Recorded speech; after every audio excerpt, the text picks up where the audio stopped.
Hello, Clarion, and welcome to another episode of Off the Bench. As always, with me is my lovely co-host, Jess Munoz. How you doing, Jess? I'm doing pretty good, Dom. How about you? I'm all right today. I'm actually feeling good. The sun was out. It was a nice day. Wore some spring colors, so let's get into some sports. And sports night guest with us, Ian Hunter. He was just on the news desk. How you doing, Ian? Doing good. Good start to the week so far. Yes, there's been a lot of stuff that happened nationally in sports, so let's just jump right into it because we got a lot for you guys today. First big story in our first block is Hot Topics, man. It's been a big debate throughout the NFL on whether that the NFL prospects, the future NFL rookies, should they attend the draft to support the NFLPA or should they go for their own memories and things that the other players got to do? So it's really been something that's been talked about in the NFL, and I wanted to know how you guys felt, Jess. It's like not football season yet. Why are we doing this? It's kind of annoying to me, Yeah. but I think the big thing is, like you said, they're like debating whether they should be going to these things or should they stick up for their brothers. They're not in the union yet because they're not signed. So it's a big debate. It's a big controversy between, I guess, what their heart wants to do, like because this is what everyone else does, or whether they should stick with their future teammates. Exactly. So Ian, how do you feel about this touchy subject? First of all, it's always football season. That is true, but I mean, it's taking some of the spotlight off of March Madness, which is the big thing right now. I don't know if it's so much taking the spotlight off, but back to the question. You said they're not in the union yet, but hey, the NFL is trying to decrease the rookie salary. Yeah. So there are a couple incoming players that are suing the NFL during this court issue. So you know what? This isn't just players now doing this. Yeah. And I understand, you don't want to walk on the stage and shake the hands of a man who's saying, by the way, after today, you're going in the rest of these guys and you're not playing any football. Yeah. But I understand the memory aspect where, hey, everyone else got to do this and I've been working my whole life for it. Yeah. So it's hard to take a side with this. It stinks either way. It really is, but I'm really going to have to really provide a better argument for the Players Association just because they're a union. They need to stick together. If you have people splitting up in union, then it's not a union.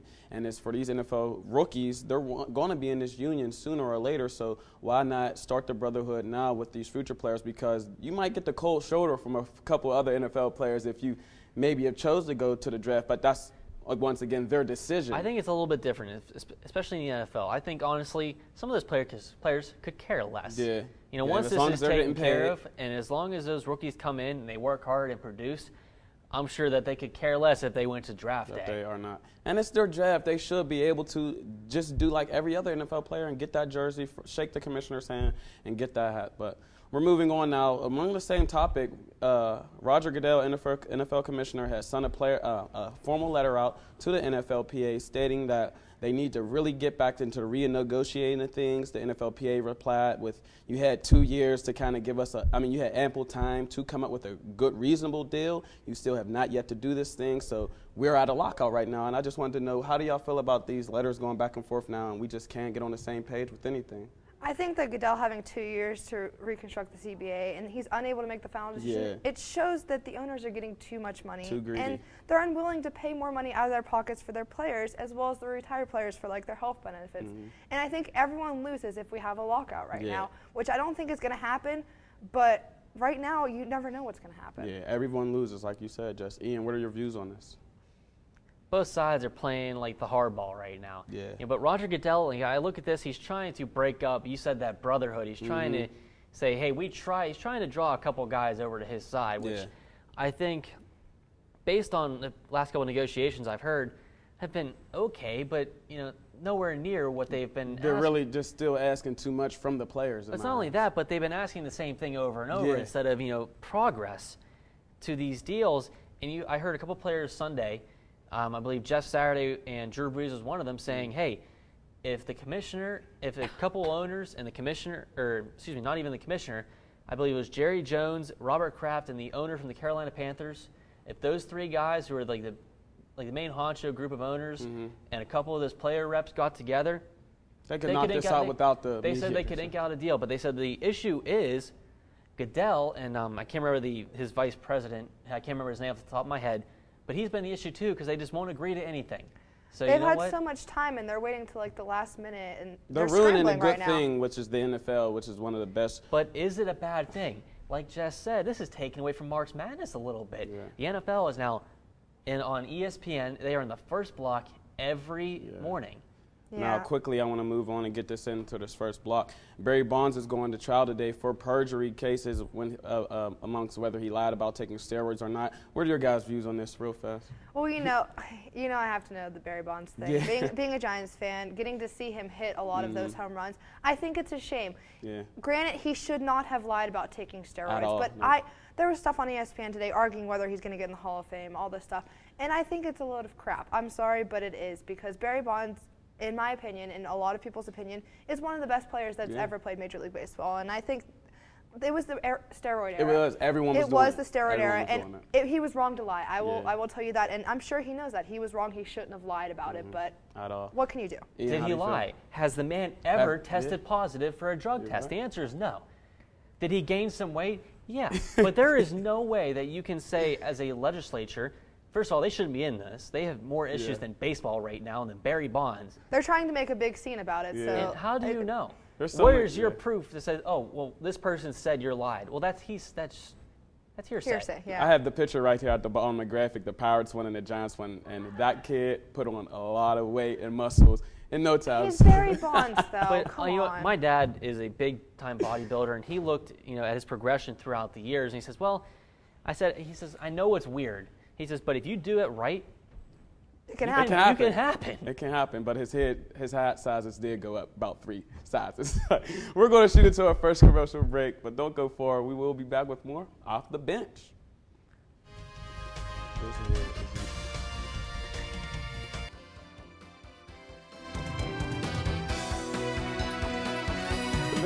We're now going to jump into the March Madness NCAA basketball tournament. It's going crazy right now. Teams are getting upset. Teams are going home. And one of the upset/shockers was actually Florida State defeating the number 2 seed Notre Dame over this weekend. I just wanted to know, how did Florida State get this win, Jess? I don't even know. I mean, there were so many upsets. I turned the TV off. I couldn't even watch after the Pitt game. I know we'll talk about that later, but Florida State definitely played a better game. And Notre Dame came out being the favorite, and they didn't pull through. They did not play the way that Notre Dame has been playing up until this game. So I think that's the big thing. Florida State came to the game and came to win, and that's what they did. That's exactly what they did. I think that Notre Dame was kind of sleeping on them. Ian, what are your views on this? Quick question. Other than Ben Hansbrough, who else is on that Notre Dame team? Exactly, but they were the number 2 seed coming into number 2 seed. Florida State, for the past 2 seasons, has had the number 1 field goal defense. They are a big, physical team. Yeah. And how do you beat teams like to run the gun and to score a lot of points? You beat them with great defense. Yeah. Florida State beat them with tremendous defense.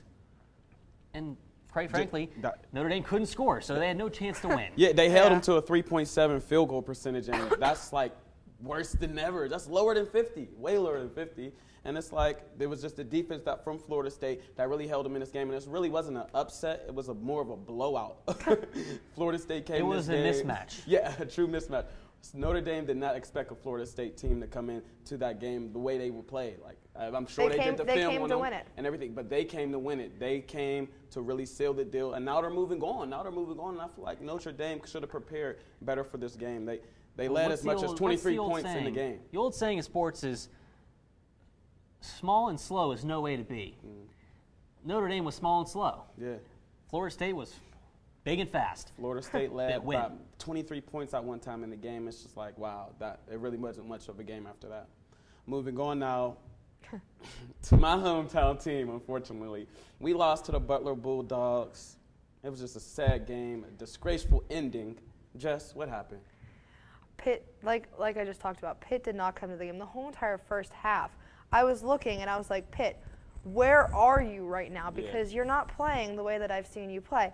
And I'm sorry, the last, 5 seconds of the game, what college basketball players play like that with those 2 fouls that were absolutely not necessary? Stuff. Whenever Shelvin Mack had the foul on Gilbert Brown, I was like, oh my God, maybe we can win this game. Maybe we can do it. And then we go back and do the Robinson, same exact thing. It just was an irrational decision. Well, Ian, what are your views on this? My look at it is this way. You talk about where was Pitt at? Pitt was in the same place they've been every single tournament for as long as I can remember. That would be in the dumps. But I thought haven't played well.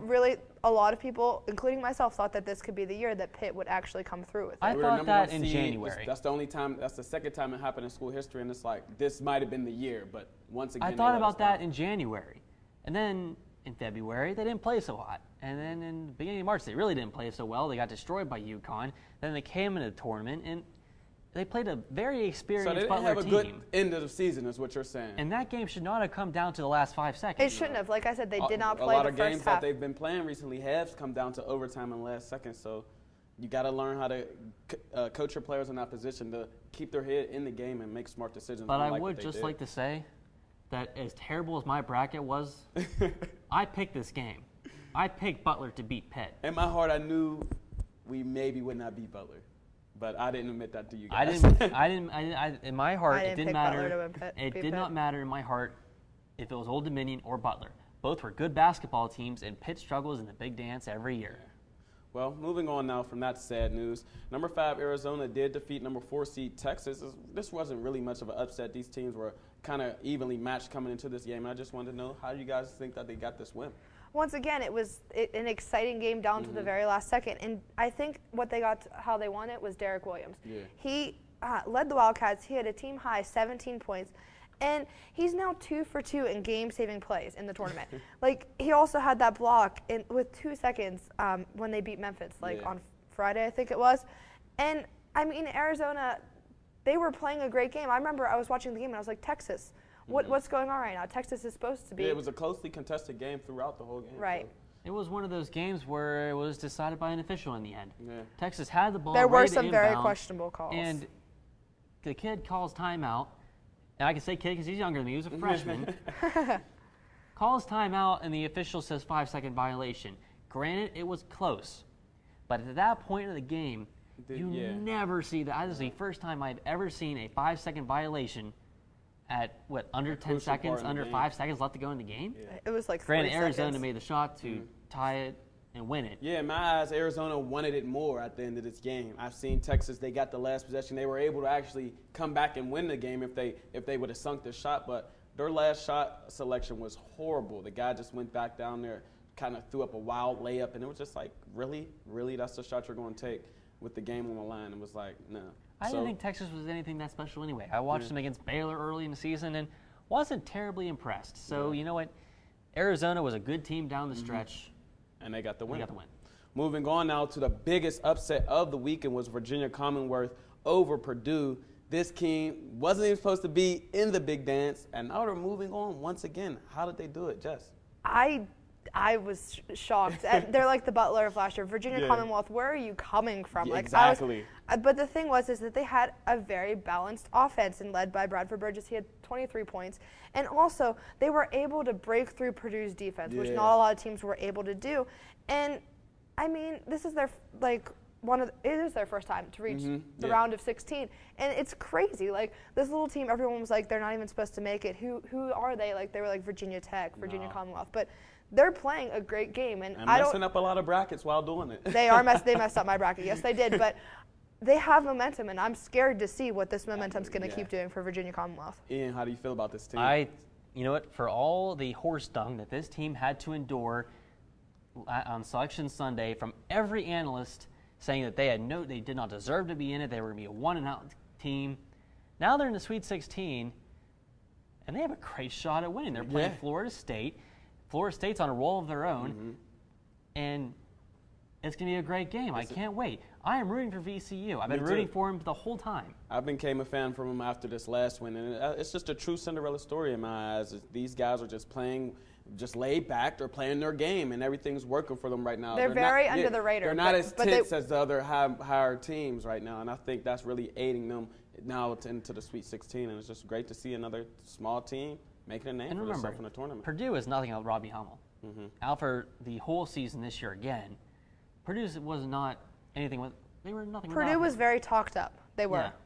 Everyone said they were so good, but look at this little Virginia Commonwealth team coming. VCU is not too bad themselves. In my opinion, they're in the top 16 of all of the school's basketball teams. It's awesome.